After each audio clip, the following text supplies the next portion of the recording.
কিছুক্ষণ আগে অর্থাৎ আমরা সকাল আনুমানিক 10:30টা থেকে 11টার দিকে আমরা খবর পেয়েছি যে এই ফেরি থেকে একজন নারী কিন্তু পদ্মা নদীর মাঝখানে কিন্তু ঝাঁপ দিয়েছে এবং ঝাঁপ দেওয়ার পর থেকে কিন্তু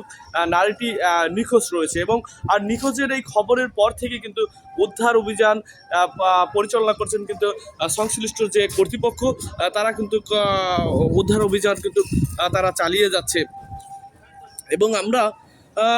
যেটা জেনেছি যে ফেরি কর্তৃপক্ষের কাছ থেকে আমরা যেটা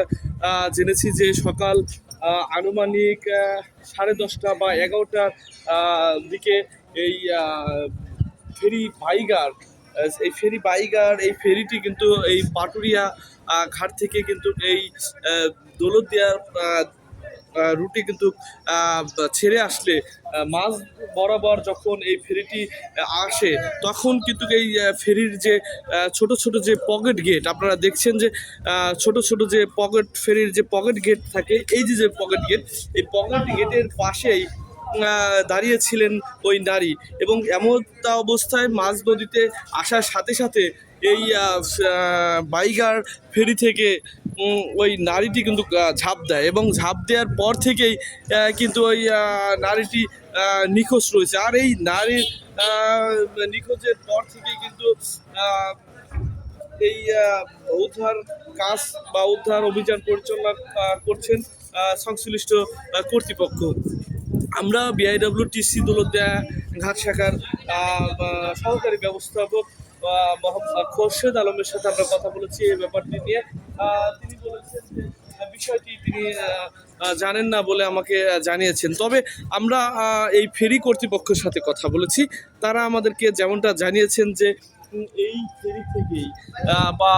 ফেরি থেকেই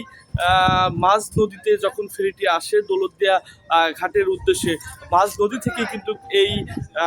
নারীটি কিন্তু ঝাঁপ দেয় এবং এই নারী কিন্তু আমরা জেনেছি যে কালো রঙের বোরকা পরিধান অবস্থায় তিনি ছিলেন এবং সেই নারীটি উদ্ধারের জন্য কিন্তু কাজ করছে সংশ্লিষ্ট বিভিন্ন সংশ্লিষ্ট মহল কিন্তু এই উদ্ধার অভিযানে কিন্তু কাজ করছে, সেটিও কিন্তু আমরা সরেজমিনে দেখেছি এবং দেখছি। এই মুহূর্তে আমি দাঁড়িয়ে রয়েছি যে এই ফেরি থেকে মাঝ নদীতে যে ফেরি থেকে ঝাঁপিয়ে লাফ দিয়ে নারী পদ্মায় পড়েছে বা পদ্মায় নিখোঁজ হয়েছে সেই ফেরিতে কিন্তু আমি দাঁড়িয়ে রয়েছি। এই বিষয়ে আরও যে তথ্য থাকবে আপনাদেরকে আমরা জানিয়ে দেওয়ার চেষ্টা করব। সকলে ভালো থাকুন, আল্লাহ হাফেজ।